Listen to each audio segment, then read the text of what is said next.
Bloody, use Skull Bash! It was not very effective.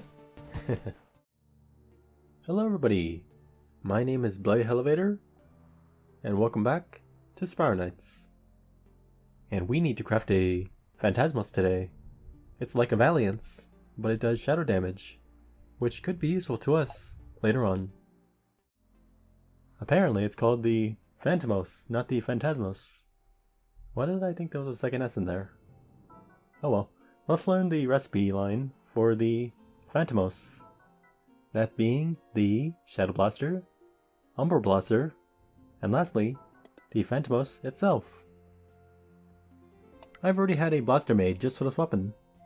Now we can go ahead and craft our upcoming Phantamos. So let's start with the Shadow Blaster. Alright, let's equip this bad boy and roll on over to the arcade.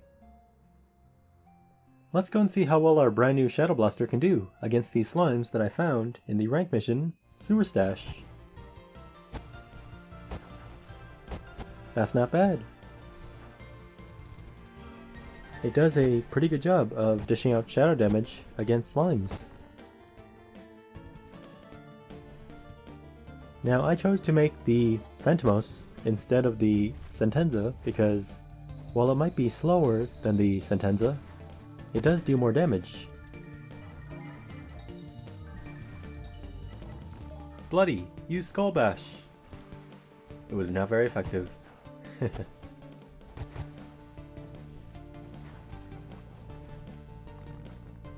At least, that's what I got from the wiki.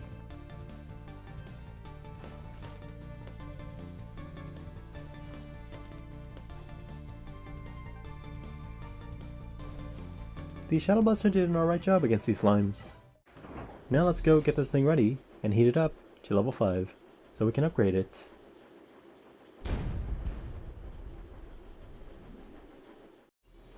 Now that our blaster is leveled up to level 4,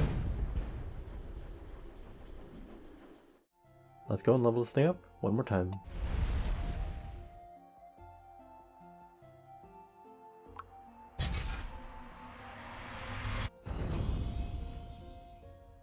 Okay, level 5 blaster.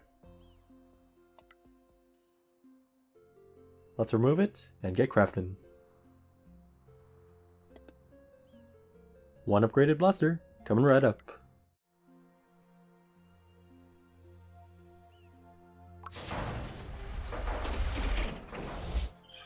Our Umbral Blaster has arrived. Let's try it on and give it a test drive.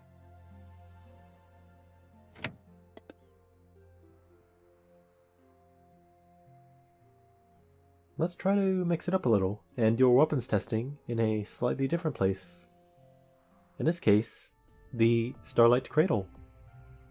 Meteor Mile 2, to be more specific, because that's what we got stuck with. So, we're just going to roll with it for now. Let's go and see how the Umbral Blaster performs against what the Starlight Cradle has in store for us. It does good shadow damage against these slimes. There are also some lumbers here too. I guess it wouldn't hurt to test out how well it does as neutral damage.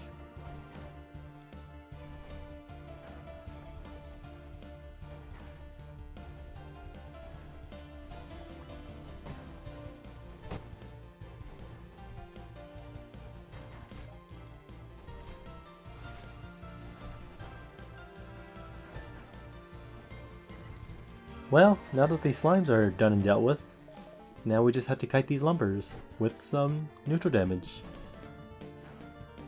Okay, this is gonna take a while.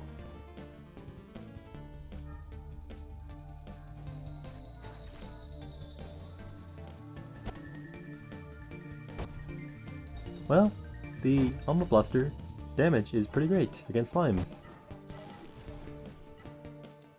And it's okay against lumbers, I guess.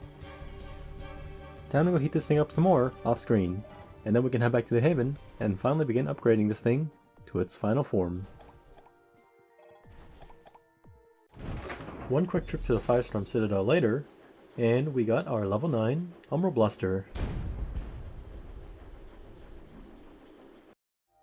As we return to the Haven, we can finally heat up our Umbral Blaster to level 10.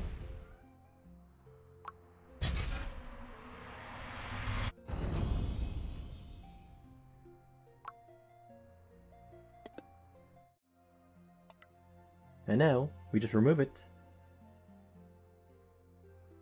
And we can finally get started on this weapon that we've been working towards.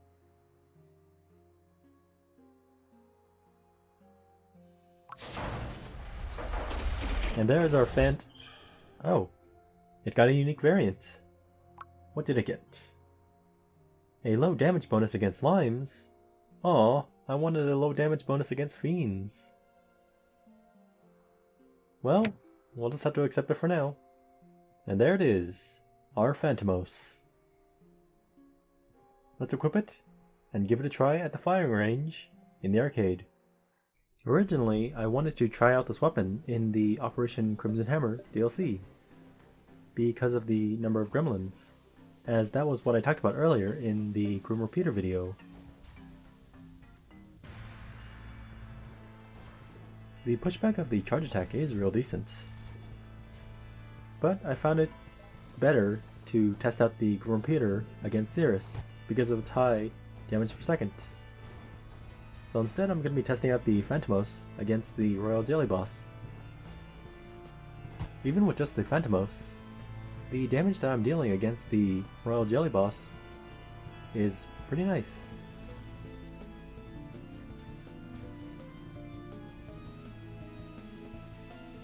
I don't know why I thought this weapon was called the Phantamos instead of the Phantamos.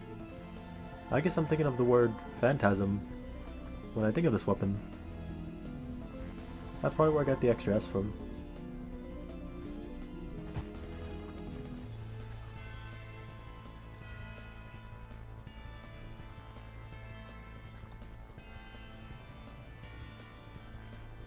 And there we have it! The Phantamos did a pretty good job here in its weapon test.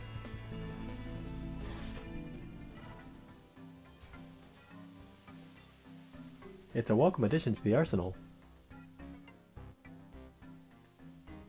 Now we're just gonna work towards heating this up to level 10. But for now, let's collect our loot and call it a day.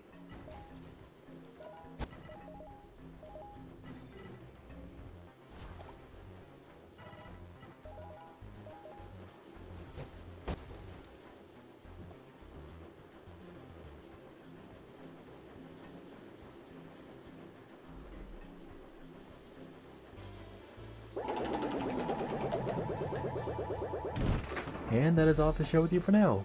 Ladies and gentlemen, thank you for watching.